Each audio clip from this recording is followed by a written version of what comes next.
Hello everyone, and I'm Autobot Sonic, a Telltale Gamer, bringing latest and everything Telltale games, Transformers, and more.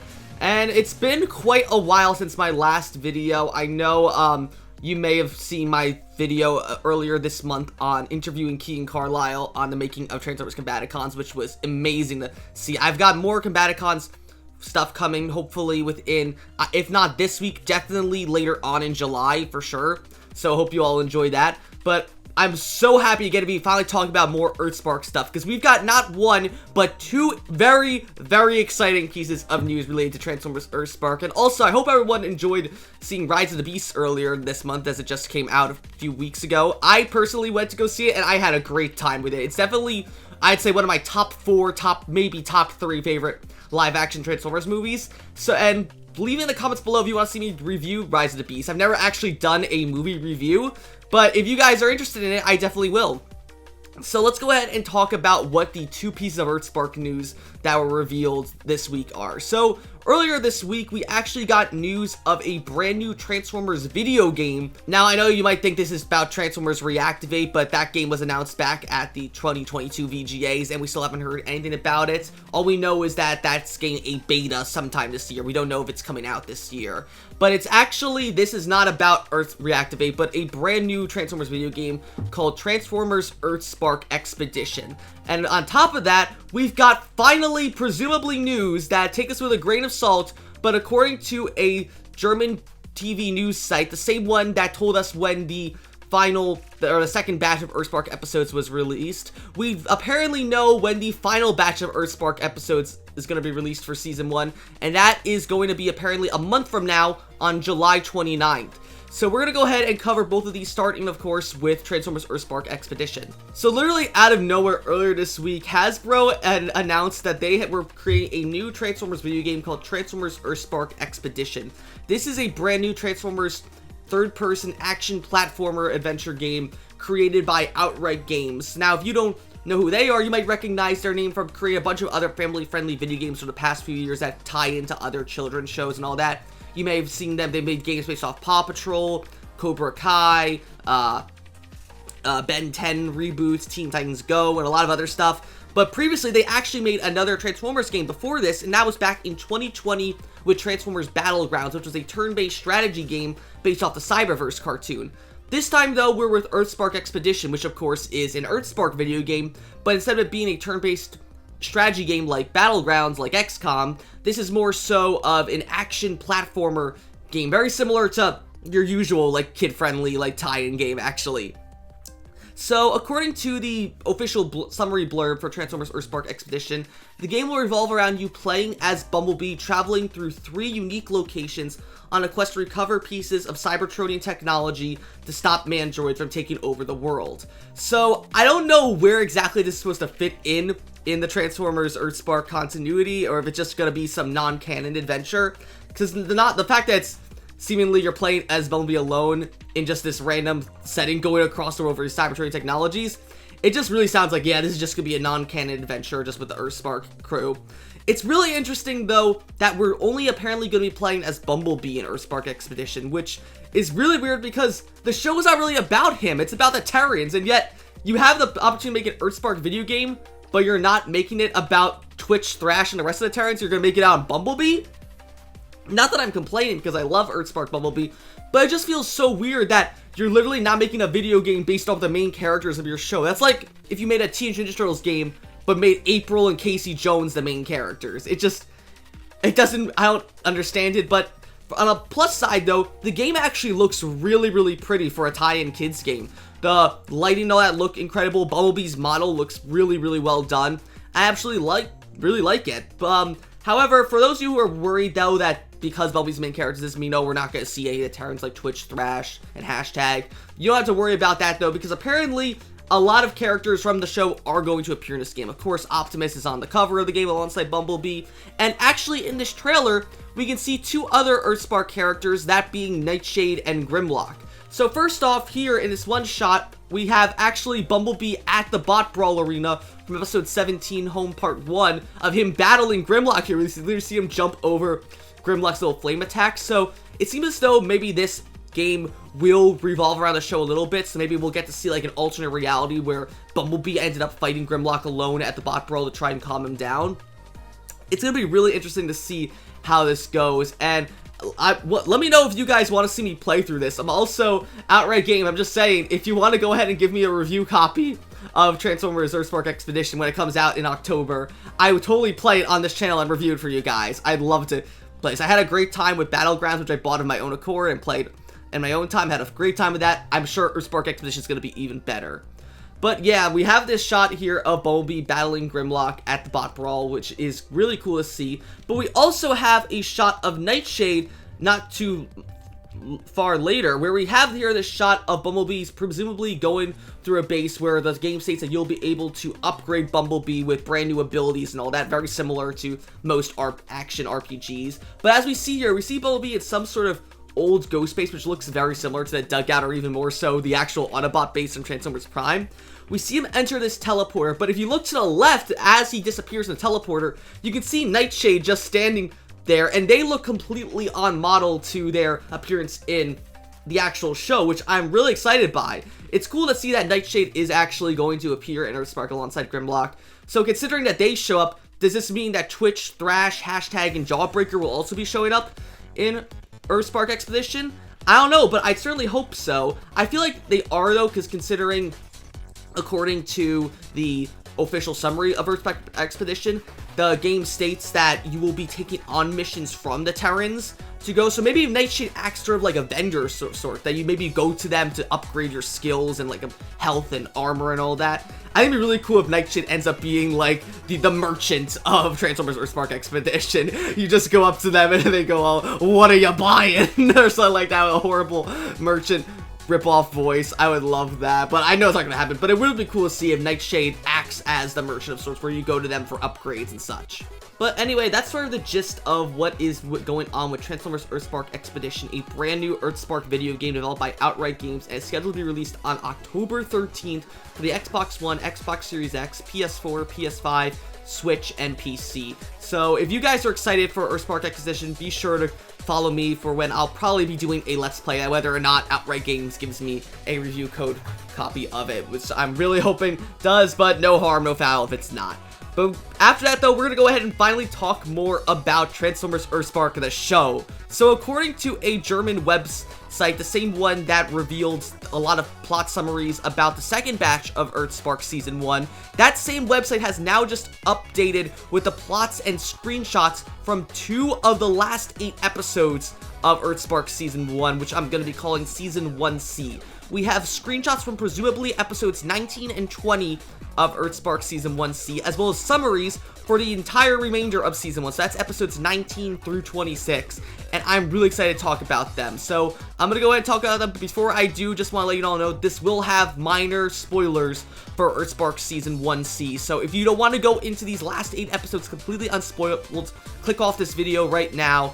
But if you want to know more, be sure to like, comment, of course, subscribe. Let's go ahead and talk about these final 8 episodes of EarthSpark, starting with episode 19, A Stygian Situation.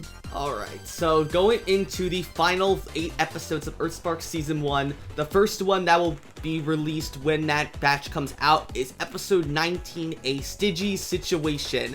And this is an episode that confirms something that I've been hoping for a very, very long time, and I'm so happy to have gotten it right. So, according to the summary of episode 19, A Stygian Situation, this episode will be about Jawbreaker finally getting his alt mode. We have waited 9 episodes for Jawbreaker to get his alt mode ever since he was first introduced in episode 10, Age of Evolution Part 2, and it seems we won't have to wait any longer, as this episode will revolve around him finally choosing the alt mode of none other than a Stygian Moloch dinosaur, hence the name of this episode, A Stygian Situation, just as I predicted. So this episode will apparently revolve around him finally picking out an alt mode as a Stygian Moloch. However, when he transforms into a Stygian Moloch, he ends up going out of control, and it'll be up to the Terrans and Autobots to try and restrain him.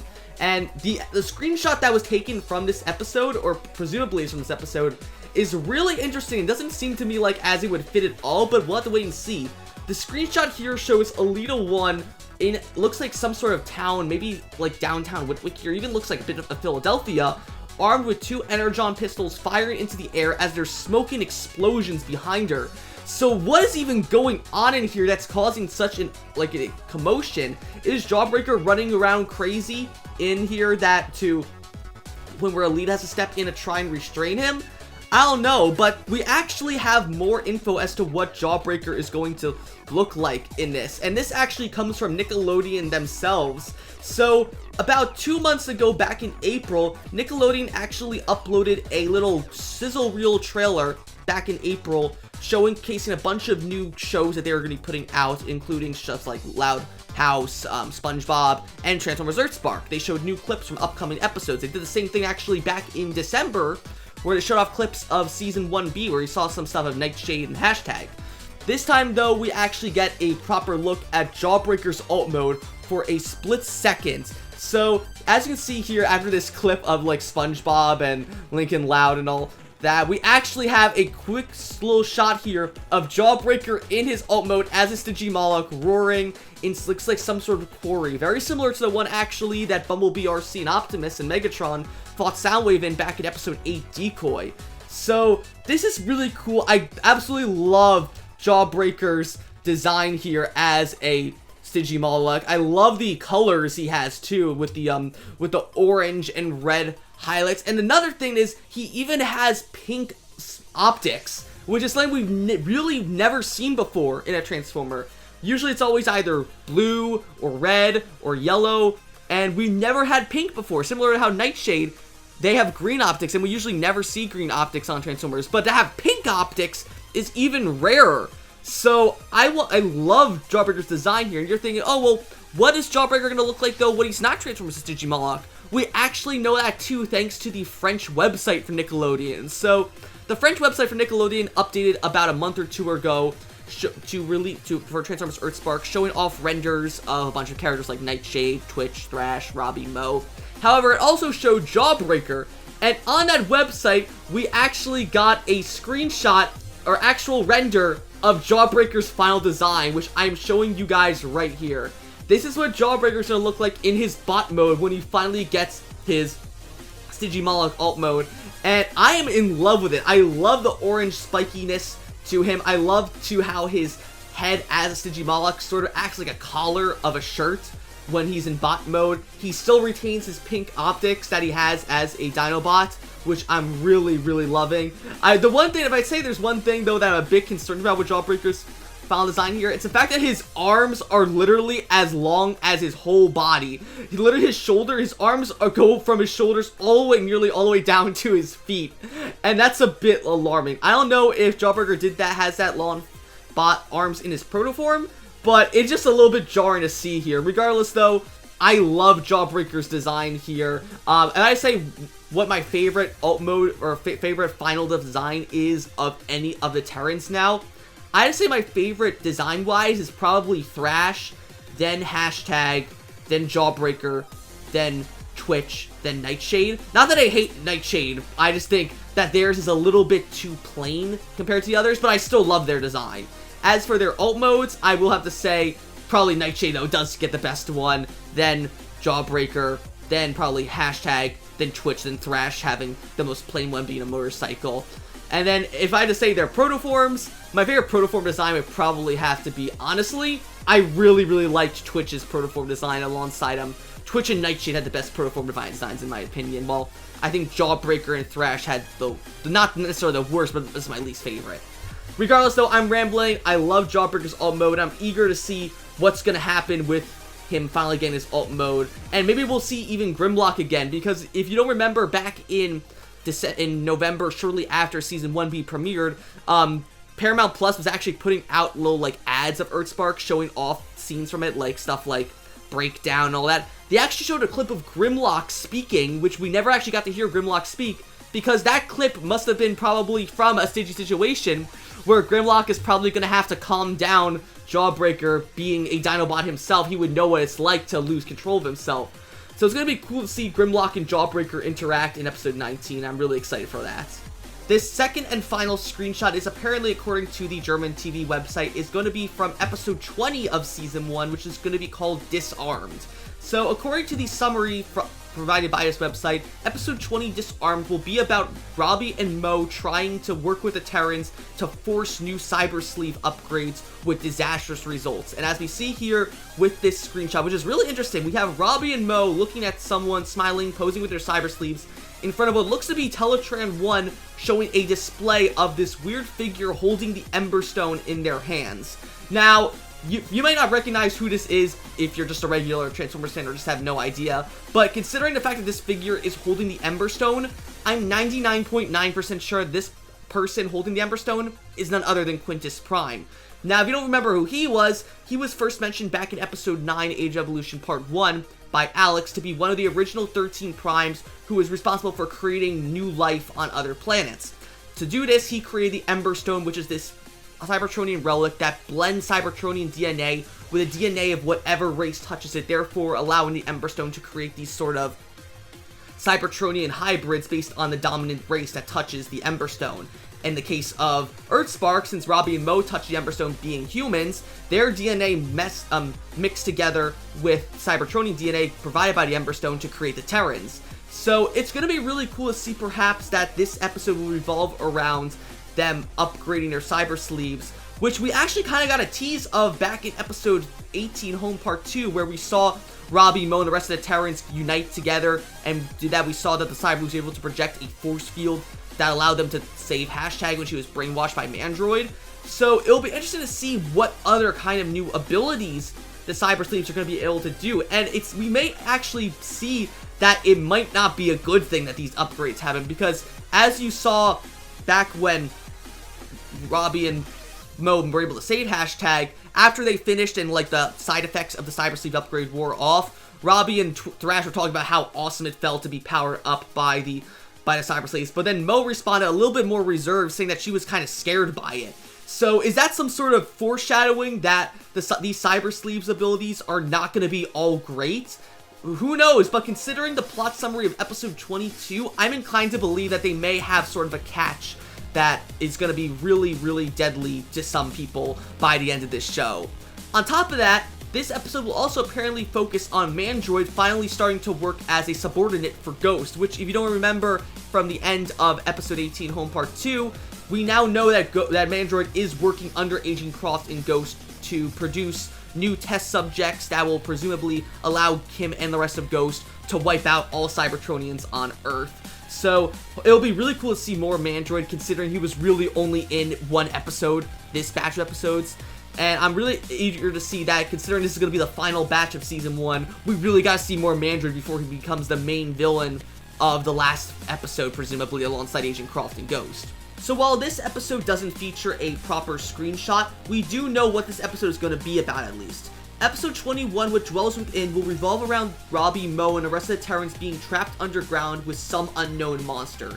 To escape this monster, they'll have to work with none other than Starscream, though the episode summary sort of implies that they don't know if Starscream can or can't be trusted with making sure they get out alive. I'm just happy that Starscream is finally going to be getting a major role in EarthSpark, considering he's been teased now in 3 episodes of EarthSpark so far. He first appeared at the very end of episode 8 Decoy, he made a minor appearance at the start of episode 11 Hashtag Oops, and then appeared a lot in the flashbacks of episode 16 Warzone, where he presumably became the new leader of Decepticons after Megatron defected. So, considering that Starscream is finally going to be getting a major role in EarthSpark with episode 21, I'm super excited for that. I'm eager to see how Steve Blum plays him with Robbie, Mo, and the rest of the Terrans, how he's going to interact with everyone. That's going to be so good to see, and I hope that while this is going to be probably Starscream's most important episode, I really hope it leaves the door open for Starscream to come back as another main character in Season 2, hopefully. So we'll have to wait and see for that. Moving from that, we go to episode 22, Prime Directive. This is an interesting one, because the episode apparently will revolve around Robbie falling very, very sick, almost deathly ill, to some sort of cyber sleeve illness. So this just comes out presumably out of nowhere, but I think this may actually be alluded to in an earlier episode. So back in episode 20, Disarmed, the summary states that Robbie and Mo try to force new cyber sleeve upgrades, and they have disastrous results. What if this disastrous result is Robbie getting some sort of illness that is slowly killing him, but it doesn't really have any problems with him in episodes 20 and 21, but then episode 22 happens and bam, he's almost dying from this thing. That's what I think is going to happen, because that it's going to slowly build up until episode 22 when it nearly kills him. So apparently, according to this summary for episode 22 Prime Directive, Robbie gets deathly ill from this cybersleeve sickness, and Mo says that she rejects ever coming to Witwicky and finding the Ember Stone and wishes that she never found it, which is really, really interesting to think that Mo of all characters is going to be the one that goes, I wish we never found the Ember Stone, I wish we never met the Terrans and all that, which is going to be really interesting because she's always been the source of hope, and to see her act like that, I'm sort of concerned that it's going to be very out of character of her to act so, I guess, sort of selfish like that, but we'll have to wait and see when the episode comes out, because the episode will apparently also focus heavily on Mo, as she will receive a vision from Quintus Prime where he tells her why she is going to be the hero of the Malto family. Now that I can understand to some degree, because considering most of the stuff with Robbie and Mo's always been the voice of reason. She's always been the one to drag people out of hopeless situations. So while I am all down for Mo having a hopeless situation of her own, I don't know if it's gonna feel too out of character, but to have this episode presumably set up Mo as the main human character, so to speak, I am excited for that, though. I'm eager to see how Xeon Broadnax delivers in that episode, because it's probably gonna be her most important episode, but I've been loving her performance as Mo this whole season, so I'm sure she's gonna do great in that episode. We then move on to what is, in my opinion, gonna be probably my most excited episode of this batch, and that is episode 23, Stowed Away, Stowaway. So this episode will revolve around Bumblebee going on a mission by himself to do some sort of secret thing. We don't know what. However, Mo, Twitch, Hashtag, and the rest of the Terrans don't trust Bumblebee to come home safe, so they decide to go ahead and sneak away to spy on Bee and make sure he does his mission safely. This, to me, seems like a very natural continuation of what we saw back in my favorite episode of EarthSpark, episode 14, Security Protocols, because that episode was all about Bee going on another secret mission, which was to try and save Breakdown. Of course, this ended up with Breakdown getting captured by Ghost and Bee being forced on the run to the point where he had to run away from the Maltos. So I can totally understand why Mo and Twitch definitely have trauma from that, to the point where they don't want to lose Bumblebee again, so they're gonna go and accompany him without him knowing on this mission. The real question is, though, what exactly is this mission that Bumblebee is gonna be on? And I hope, personally, it's gonna be a jailbreak mission with Bumblebee trying to save Breakdown, because you know me, I love EarthSpark Breakdown so much. I love his dynamic with Bumblebee, and I would love nothing more if they end up getting confirmed to be some sort of couple at some point in this episode or season, maybe even later on, that they actually do become a couple, maybe in season 2. But I know that's just me spitballing, though. I know it's highly, highly unlikely that Breakdown and Bumblebee are actually going to become a couple at all, but I just need to see more Breakdown at least, because if this episode is going to be about Bumblebee freeing Breakdown from Ghost, I am all for that. I really, really hope that's the case, and that episode is probably going to be the one I'm excited for the most of this batch. That leads us to the final 3 episodes, and while the episode 24 is not a part 1 to what's going to happen in 25 and 26, it really sounds like it is based off the title and summary. So episode 24 is apparently going to be called The Battle of Witwicky, which, wow, that's a pretty big title on its own, but the description of the episode is even bigger. According to the description, what will happen in episode 24 to Battle of Witwicky is that the Terrans will finally be discovered by Ghost, and it will involve them having one big fight with the Maltos to stop Croft and Ghost once and for all. So, that's huge. We're not going to get our final confrontation with Croft in the final episode. She's not becoming the main villain. It's still going to be Mandroid, apparently. But we're going to get a finale to Croft's storyline, presumably, in episode 24 of Battle of Witwicky, when the Terrans are finally discovered by Ghost, and they initiate an all-out war against them and the Maltos. That's going to be really interesting to see what will happen with all the Autobots and Maltos going up against Croft and Ghost. I'm really, really excited to see what that is. I would love to see if maybe Agent Schloeder has a change of heart in the end, realizes that the Autobots aren't that bad, and maybe betrays Croft to the point where he ends up becoming the new leader of Ghost after Ghost is defeated. Maybe he arrests Croft, and then he ends up becoming the new head of Ghost and turns into more of a benevolent organization that actually helps Autobots and Decepticons. But we'll have to wait and see. I think that's where they're going to go with Agent Schiller based on how he acted towards Croft in episode 14 security protocols, but we'll have to wait and see. And of course, that leads us to our final 2 episodes of EarthSpark Season 1, which are going to be episodes 25 and 26, Last Hope Parts 1 and 2. These are the big finale of EarthSpark, and according to Summary, it's going to be a big one. These episodes will revolve around the Maltos coming together once and for all to finally stop Mandroid and save all of Cybertronian kind. So of course, you gotta have your big bombastic finale where Mandroid is gonna be the final villain of EarthSpark Season 1. Considering the title says they'll defeat Mandroid once and for all, does this imply that Mandroid will actually die in the end of EarthSpark Season 1? I'm sort of inclined to say he actually might, but maybe he'll only be temporarily dead. As we've seen back in episode 17-18 Home Parts 1 and 2, Mandroid is sort of actually already in the process of dying. We saw that due to having sawed off his other arm to replace it with Brawl's arm, he slowly turned himself more Cybertronian, where he's getting so sick he has to run off Energon now instead of actual blood. We saw him when after he brainwashed Hashtag, he was literally throwing up like this dark Energon like substance from his mouth, to the point where I really feel like if he's not killed by the Maltos and Autobots, he'll end up becoming terminally ill from how much Energon he has to run off. Maybe he ends up getting some sort of cybernetic body. I don't really want to see Mandroid constantly be the villain throughout the whole franchise of EarthSpark, but it would be cool if maybe some other new villain comes in during Season 2, but then maybe at the end of Season 2, we see Mandroid's actually alive. He's like a full-on Cybertronian now, or a robot, because of him having to upgrade himself to just keep himself alive.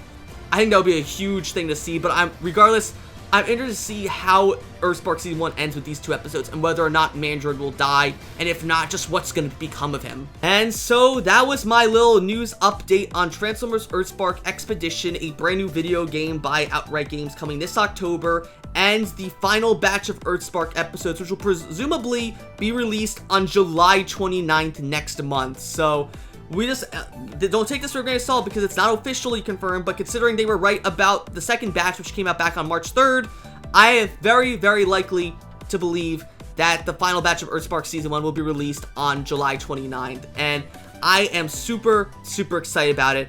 Thank you all so much for watching this video, and this may actually be my last video until EarthSpark comes back, because in about a week from now, I'm going to be heading out to go on vacation to hang out with my boyfriend for a few weeks, and I am just super excited about that. It's been first time I've seen him since New York Comic Con back in October, and I'm hoping for the best. So I hope you guys all enjoy. If you want to keep up with me while I'm away, be sure to follow me on Twitter and YouTube. I'll be maybe posting some stuff on YouTube and Twitter just about my vacation and all that, but we'll wait and see. Thank you all so much for watching. If you like this review and can't wait for the final batch of EarthSpark episodes, as well as EarthSpark Expedition, be sure to like, comment, and of course subscribe, and I will see you guys later.